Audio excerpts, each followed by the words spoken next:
अस्सलाम वालेकुम students. M Hussain Urdu classes YouTube channel में मैं मनव्वर हुसैन आप लोगों का इस्तकबाल करता हूँ, खैर मकदम करता हूँ। काफ़ी लंबे इंतज़ार के बाद आखिरकार जैक ने क्लास 10वीं व 12वीं का मॉडल क्वेश्चन जारी कर दिया है। मॉडल क्वेश्चन जारी हो जाने के बाद अब आपकी इम्तहान की तैयारी में तेज़ी आ जानी चाहिए। मॉडल क्वेश्चन आपको बहुत ध्यान से देखना चाहिए और बहुत बारीक से इसके ऊपर नज़र डालने के बाद जैसा मॉडल क्वेश्चन दिया हुआ है उसी हिसाब से आपको तैयारी करनी चाहिए। ठीक है, अभी मैं आप लोगों के साथ एक एक सवाल के ऊपर बातचीत करूँगा, एक एक सवाल आप लोगों को दिखलाऊँगा, सवाल के साथ साथ जवाब भी बताते जाऊँगा ताकि आपको मॉडल सेट की तैयारी अच्छी तरीके से हो पाए। ठीक है, जैसा कि आपको मालूम ही है कि इस साल एग्ज़ाम के सवाल पैटर्न में कुछ बदलाव किया गया है, कुछ तब्दीली की गई है, आप यहाँ पे देख सकते हैं।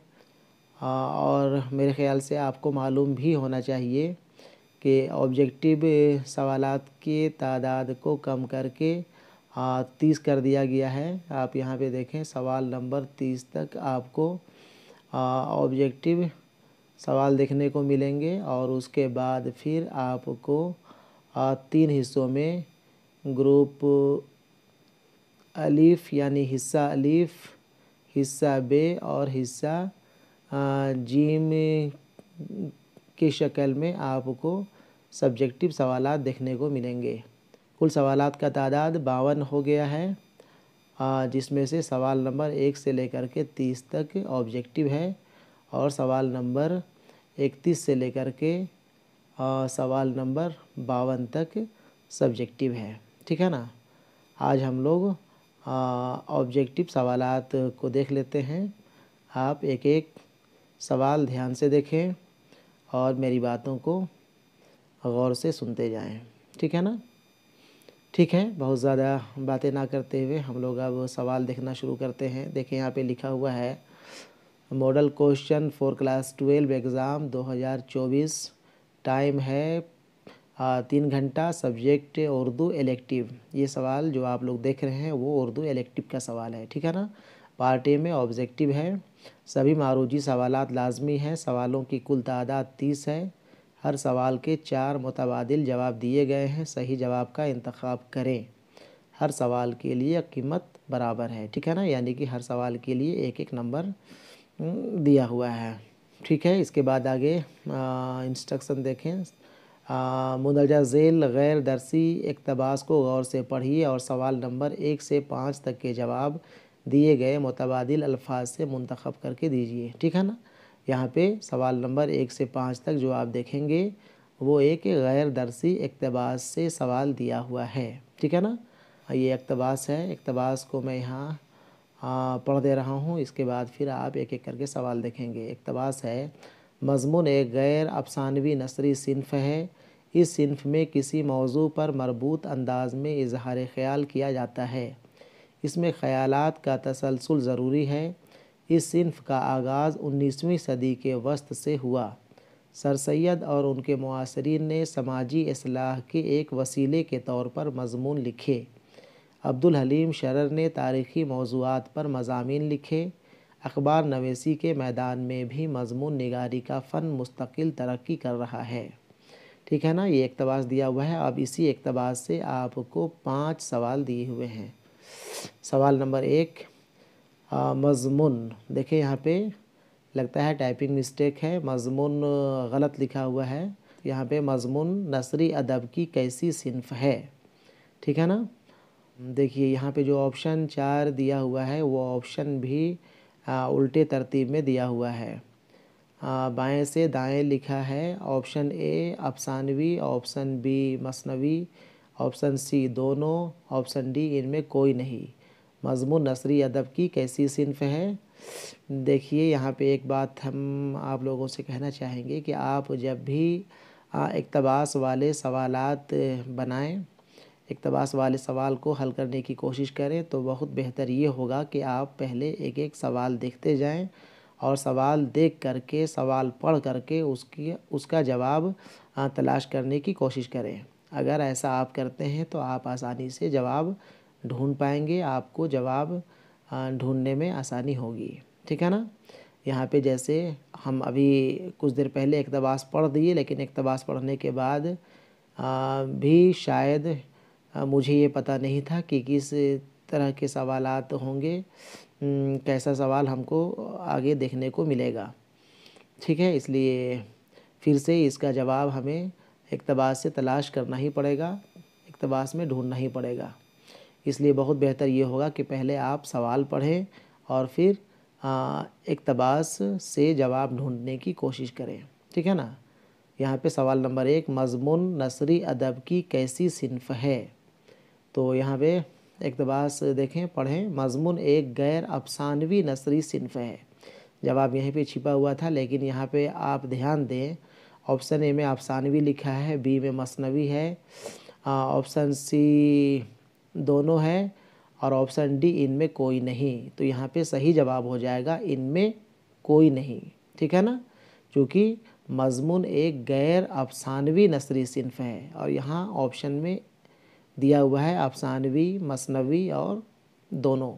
तो ना ही यहाँ पे जवाब अफ़सानवी होगा या ना मसनवी होगा, ना ही दोनों होगा। यहाँ पे जवाब हो जाएगा इनमें कोई नहीं, यानी कि सही जवाब आपका गैर अफ़सानवी होना चाहिए, जो कि ऑप्शन में नहीं दिया हुआ है। इसलिए आप पहला का डी और उसके बगल में लिखेंगे इनमें कोई नहीं।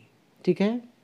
सवाल नंबर 2, सवाल नंबर 2 है, किस सिन्फ़ में किसी मौजू पर मरबूत अंदाज में इजहार ख़याल किया जाता है।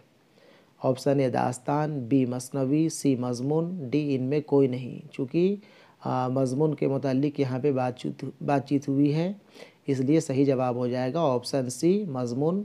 और अगर आप इसका जवाब ढूंढना भी चाहें तो आपको इसका जवाब आसानी से मिल जाएगा। देखिए यहाँ पे दूसरे जुमले में लिखा हुआ है, इस सिन्फ़ में किसी मौजू पर मरबूत अंदाज में इजहार ख़याल किया जाता है। ठीक है ना, बात हो रही है मज़मून के ऊपर, इसलिए सही जवाब हो जाएगा यहाँ पे ऑप्शन सी मज़मून। ठीक है।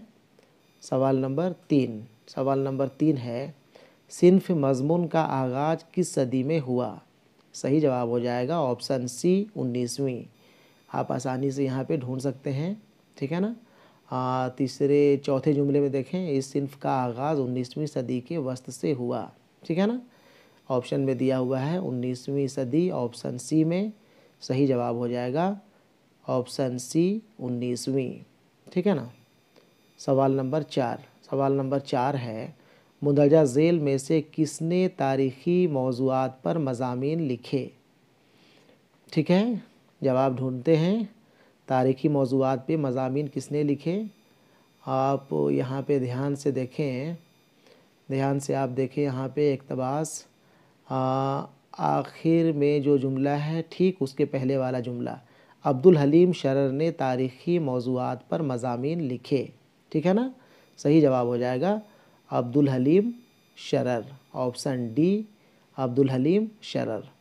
ठीक है ना। सवाल नंबर 5, अखबार नवीसी के मैदान में भी किस सिन्फ़ का फ़न मुस्तकिल तरक्की कर रहा है। यहाँ सही जवाब हो जाएगा ऑप्शन बी मज़मून निगारी। ठीक है ना, आखिरी जुमले में इसका जवाब मिलना चाहिए। वैसे इक़्तिबास पढ़ने की ज़रूरत मेरे ख़्याल से सभी सवाल में नहीं होना चाहिए, आप आसानी से इस तरह के सवाल का जवाब ऑप्शन देख करके ही दे सकते हैं। अखबार नवीसी के मैदान में भी मज़मून निगारी का फ़न मुस्तकिल तरक्की कर रहा है। ठीक है ना। ये इस बार जो है इक़्तिबास दिया गया है मॉडल क्वेश्चन में, फ़ाइनल इम्तहान में भी इक़्तिबास पूछा जाना चाहिए। अगर इक़्तिबास पूछ देता है तो आप 5 में 5 नंबर आसानी से ला सकते हैं। ठीक है ना। आगे देखा जाए, सवाल नंबर 6, सवाल नंबर 6 है, लफ्ज़ शायर का जमा बताएं। ठीक है ना, लफ्ज़ शायर का जमा। अब यहाँ अगर देखा जाए तो ये ग्रामर पोर्शन का सवाल हुआ। ठीक है ना, क्योंकि यहाँ पे वाहिद जमा से सवाल पूछा है, इसलिए हम इसे कहेंगे ये सवाल ग्रामर पोर्शन का है। लफ्ज़ शायर का जमा, लफ्ज़ शायर का जमा आपको मालूम होना चाहिए कि लफ्ज़ शायर का जमा हो जाएगा ऑप्शन बी शोरा। ठीक है। सवाल नंबर 7, लफ्ज़ ऐश का मुतरादिफ मुंदरजा झेल में से क्या होगा। मुतरादिफ जिसे हिंदी में पर्यायवाची शब्द कहा जाता है। ठीक है। तो ऐश का मुतरादिफ मुंदरजा झेल में यहाँ पे आप देखें ऑप्शन ए खुश बी आराम, ऑप्शन बी आराम होगा। ऐशो आराम कहते हैं ना हम लोग। लफ्ज़ ऐश का मुतरादिफ आराम ऑप्शन बी हो जाएगा। आप 7 नंबर दे करके अपने आंसर शीट में 7 के बगल में बी लिखेंगे और आराम भी लिख देंगे। ठीक है। चूँकि इस बार OMR शीट में एग्ज़ाम नहीं होना है, इसलिए आपको जवाब लिखना पड़ेगा। सवाल नंबर 8, मुंदरजा झेल में से कौन कहावत नहीं है। कहावत जिसे ज़रबुल मिस्ल भी कहा जाता है। तो यहाँ पे ढूंढना है कि यहाँ पे जो 4 ऑप्शन दिया हुआ है उसमें से कौन कहावत या ज़रबुल मिस्ल नहीं है। ऑप्शन ए अभी दिल्ली दूर है, ये कहावत है, ज़रबुल मिस्ल है।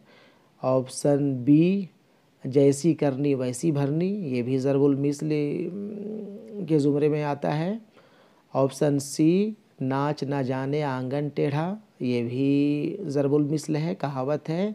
ऑप्शन डी दिल बाग बाग होना, ये कहावत नहीं है, ये मुहावरा है। ठीक है ना। तो यहाँ पे सही जवाब हो जाएगा ऑप्शन डी दिल बाग बाग होना। ठीक है। आगे देखा जाए। आगे यहाँ पे है मुंदरजा झेल दरसी नसरी इक़्तिबास को गौर से पढ़ें और सवाल नंबर 9 से 12 तक का जवाब मुतबादिल अल्फाज से चुनकर दें। ठीक है ना। फिर से एक बार आपको यहाँ इक़्तिबास दिखाई पड़ता होगा और इक़्तिबास यहाँ पे जो दिया हुआ है वो आपके दरसी किताब से है। आपको जो टेक्स्ट बुक पढ़ना था उसी से ये सवाल दिया हुआ है, ये इक़्तिबास दिया हुआ है सवाल नंबर 9 से 12 तक। ठीक है। यहाँ पे हम इक़्तिबास पढ़ने से पहले डायरेक्ट सवाल देखते हैं और सवाल देख करके इसका जवाब ढूंढने की कोशिश करते हैं। ठीक है ना। सवाल नंबर 9 देखें। सवाल नंबर 9 है मुंदरजा बाला इक़्तिबास किस अफसाना से माखूज़ है।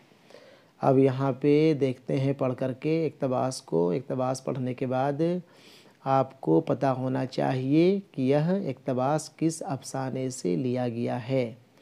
इक़्तिबास पढ़ते हैं। सबकी मारे खौफ के घुट्टी घुट्टी से चीख निकल गई, उनके रंग जर्द पड़ गए और होरी के होठों पर गोया सफ़ेद पपड़ी सी जम गई।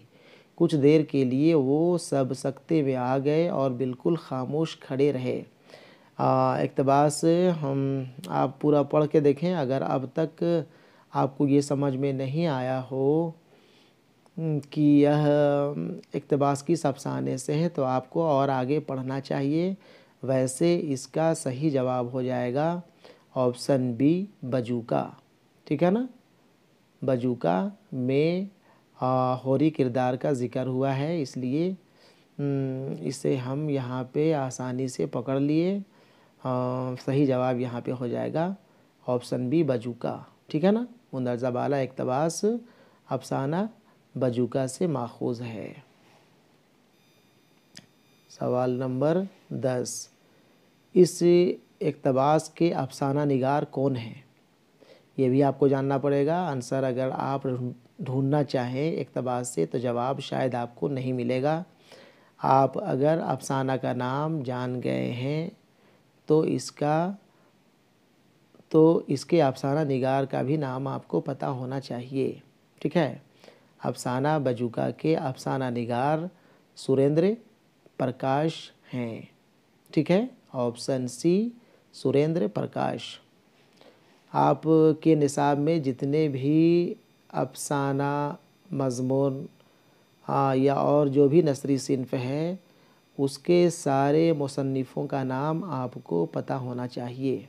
ठीक है। आगे देखें सवाल नंबर 11। सवाल नंबर 11 है किसके होठों पर सफ़ेद पपड़ी सी जम गई। इक़्तिबास आप देखेंगे पढ़ करके तो आपको सही जवाब मिलेगा ऑप्शन ए होरी। ठीक है ना, देख ले यहाँ पे इसका जवाब आपको हूबहू इक़्तिबास में मिलना चाहिए। सबकी मारे खौफ की घुट्टी घुट्टी सी चीख निकल गई, उनके नज़दीक उनके रंग जर्द पड़ गए और होरी के होठों पर गोया सफ़ेद पपड़ी सी जम गई। ठीक है ना, यही जवाब हो जाएगा ऑप्शन ए होरी। सवाल नंबर 11 का जवाब ऑप्शन ए होरी। सवाल नंबर 12, उन्हें अपनी किसका एहसास नहीं हुआ? उन्हें अपनी किसका एहसास नहीं हुआ? ऑप्शन ए सही जवाब हो जाएगा ज़िंदगी। उन्हें अपनी ज़िंदगी का एहसास नहीं हुआ। आप फिर से हम कह रहे हैं कि आप यहाँ पे इक़्तिबास पढ़ के देखेंगे, आपको इसका जवाब मिल जाएगा। ठीक है, देखिए यहाँ पे आखिर में जो जुमला है उसमें इसका जवाब दिया हुआ है, उन्हें अपनी ज़िंदगी का एहसास ना हुआ। ठीक है, सवाल नंबर 12 का जवाब हो जाएगा ज़िंदगी। ठीक है, सवाल नंबर 12 तक ही इक़्तिबास से सवालात दिए हुए थे। अब आगे आपको सवाल नंबर 13 से जवाब अपने से देना पड़ेगा। ठीक है, सवाल नंबर 13 देखें, गालिब ने नस्र निगारी का आगाज़ किस ज़बान से किया? सही जवाब हो जाएगा ऑप्शन ए फ़ारसी। गालिब ने नस्र निगारी का आगाज़ फ़ारसी ज़बान से किया। ठीक है, सवाल नंबर 14। सवाल नंबर 14 है, आपके निसाब में शामिल तनकीदी मज़मून उमराव जान अदा के मुसन्निफ़ कौन हैं? आपके निसाब में शामिल तनकीदी मज़मून उमराव जान अदा के मुसन्निफ़ कौन हैं? सही जवाब हो जाएगा ऑप्शन बी खुर्शीदुल इस्लाम। ठीक है ना, तनकीदी मज़मून जो आपके निसाब में शामिल है उमराव जान अदा उन्वान से उसके मुसन्निफ़ खुर्शीदुल इस्लाम हैं। दरअसल उमराव जान अदा एक नाविल है और नाविल का अगर मुसन्निफ़ का नाम पूछा जाता तो नाविल के मुसन्निफ़ का नाम हो जाता मिर्ज़ा मोहम्मद हादी रुस्वा। लेकिन आपके निसाब में उमराव जान अदा तनकीदी मज़मून के तौर पे शामिल है और उसके तनकीद निगार या मज़मून निगार खुर्शीदुल इस्लाम है। ठीक है, ठीक है, आगे देखा जाए सवाल नंबर 15। सवाल नंबर 15 है, उमाकांत किस अफसाने का किरदार है?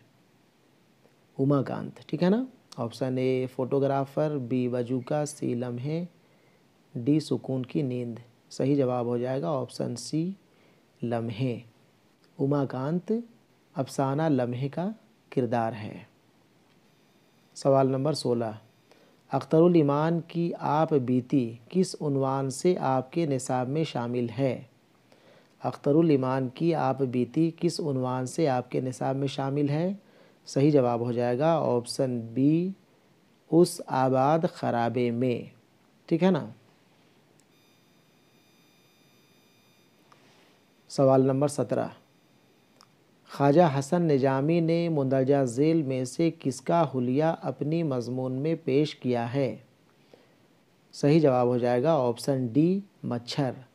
ख्वाजा हसन निजामी ने मुंदरजा झेल में से मच्छर का हुलिया अपने मज़मून में पेश किया है। 17 डैश दे करके डी ऑप्शन लिखेंगे और फिर मच्छर आप लिख देंगे। ठीक है,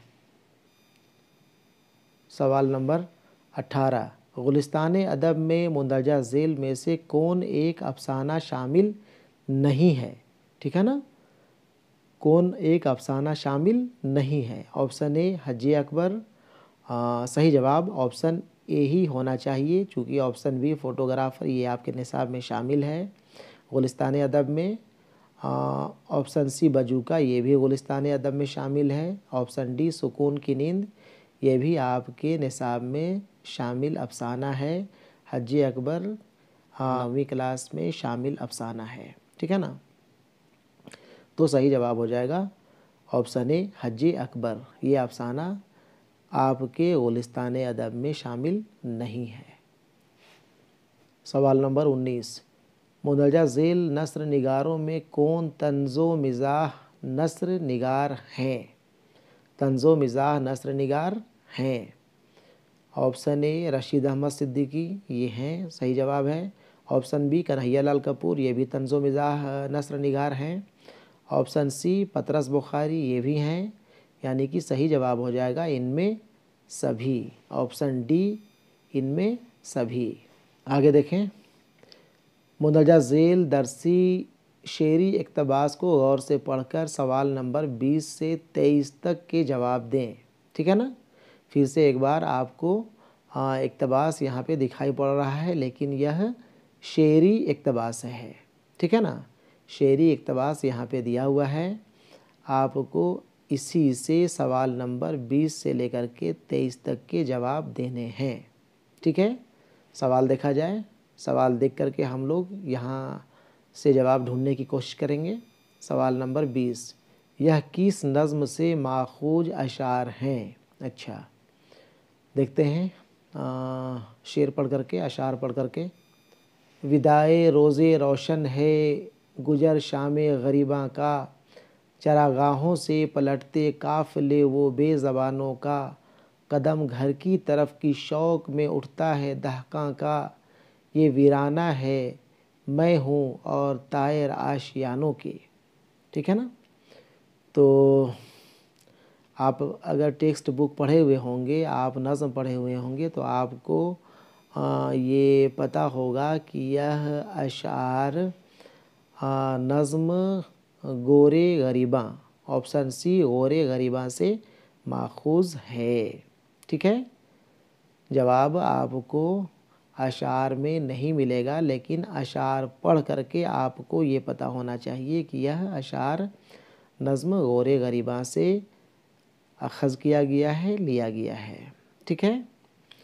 सवाल नंबर 21, मुंदरजा बाला अशार के नज़्म निगार कौन है? अब यहाँ पे पूछ दिया है कि नज़्म निगार कौन है। सही जवाब हो जाएगा है ऑप्शन ए नज़्म तबा तबाई। ठीक है ना। नज़्म तबा तबाई शायर हैं जो नज़्म गोरे गरीबां के शायर हैं। सही जवाब हो जाएगा मुंदरजा बाला अशार के नज़्म निगार ऑप्शन ए नज़्म तबा तबाई हैं। ठीक है। सवाल नंबर 22, नज़्म गोरे गरीबा में शायर ने कितने मिसरों वाला बंद का इस्तेमाल किया है? सही जवाब हो जाएगा ऑप्शन ए 4। अब देखिए यहाँ पे 4 मिसरे का इस्तेमाल हुआ है, यानी कि नज़्म गोरे गरीबा 4 मिसरों वाली नज़्म के ज़ुमरे में आने वाली नज़्म है। ठीक है। सवाल नंबर 23, दहकां के मानी क्या होते हैं? दहकां के मानी आपको मालूम होना चाहिए। जवाब ढूंढने की कोशिश करेंगे इक़्तिबास में तो जवाब नहीं मिलेगा। हाँ, ये हो सकता है कि शेर पढ़ के आप मानी समझ जाएं, और मानी जब समझ जाएंगे तो दहकां के माने भी आपको पता चल जाएगा। वैसे दहकां के मानी किसान होते हैं। ठीक है। ऑप्शन बी किसान। सवाल नंबर 24, उर्दू में गज़ल किस ज़बान के अदब से आई? ठीक है ना। उर्दू में गज़ल किस ज़बान के अदब से आई? सही जवाब हो जाएगा ऑप्शन बी फ़ारसी। आगे देखा जाए सवाल नंबर 25, अल्ताफ़ हुसैन हाली कहाँ पैदा हुए? Option A Panipat. सही जवाब ऑप्शन ए ही होगा, पानीपत में। ठीक है। अल्ताफ़ हुसैन हाली पानीपत में पैदा हुए। सवाल नंबर 26, ज़िंदगी है तो हर हाल बसर भी होगी। हर हाल यहाँ पे टाइप हो गया है, यहाँ पे बहरहाल बसर भी होगी होना चाहिए, है ना। ज़िंदगी है तो बहरहाल बसर भी होगी, शाम आई है तो आए के सेहर भी होगी। मुंदरजा बाला शेर के शायर कौन हैं? यहाँ पे जो शेर दिया हुआ है उसके शायर का नाम आपको बताना है। सही जवाब हो जाएगा ऑप्शन बी जज़्बी। ज़िंदगी है तो बहरहाल बसर भी होगी, शाम आई है तो आए के सेहर भी होगी। यह शेर जज़्बी के गज़ल से माखूज शेर है। जज़्बी के गज़ल का मतला का शेर है, पहला शेर है। ठीक है। सवाल नंबर 27, ख़याबान उर्दू में मुंशी प्रेमचंद का कौन सा नावल शामिल है? ठीक है। आपके निसाब में शामिल किताब एक तो है गुलिस्तान अदब और दूसरी किताब है ख़याबान उर्दू। यहाँ पे सवाल जो दिया हुआ है वो ख़याबान उर्दू से दिया हुआ है। ख़याबान उर्दू में मुंशी प्रेमचंद का कौन सा नावल शामिल है? सही जवाब हो जाएगा ऑप्शन सी, बेवा।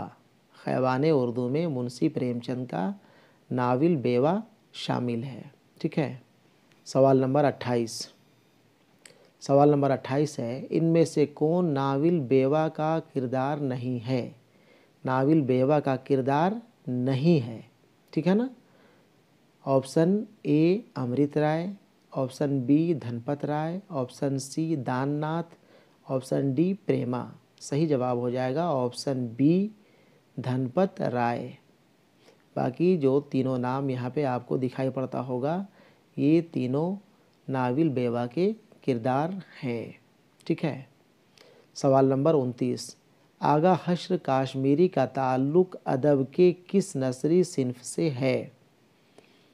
सवाल है आगा हश्र काश्मीरी का ताल्लुक़ अदब के किस नस्री सिन्फ से है? ऑप्शन ए नावल, बी अफसाना, सी सवानेह, डी ड्रामा। सही जवाब हो जाएगा ऑप्शन डी ड्रामा।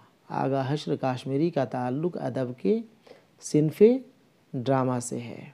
ठीक है। सवाल नंबर 30, आखिरी सवाल ऑब्जेक्टिव सवालात में से, मुंदरजा झेल में से कौन सी कहानी ख़याबान उर्दू में शामिल है? ख़याबान उर्दू में शामिल कहानी की निशानदेही यहाँ पे करनी है। ऑप्शन ए कलर की मौत, ऑप्शन बी जन्मदिन, ऑप्शन सी जलती झाड़ी। यहाँ पे तीनों कहानियाँ आपके निसाब की किताब ख़याबान उर्दू में शामिल है, यानी कि सही जवाब यहाँ पे हो जाएगा ऑप्शन डी, इनमें से सभी। ठीक है ना। ठीक है। इस तरह से जो ऑब्जेक्टिव 30 सवालात थे, 30 सवालात आप यहाँ पे देख लिए। मेरे ख़्याल से आपको 30 सवालात के जवाबात भी याद हो गए होंगे और आपको यहाँ पे एक आइडिया यह भी हो गया होगा कि आने वाले दिनों में फ़ाइनल इम्तहान जो हमको देने हैं उसमें किस तरह के सवाल देखने को मिलेंगे। ठीक है। ध्यान देने वाली बात यही कि यहाँ पे ऑब्जेक्टिव सवालात में कुछ सवालात आपको गैर दरसी किताब से है और ज़्यादातर सवालात दरसी किताब से है।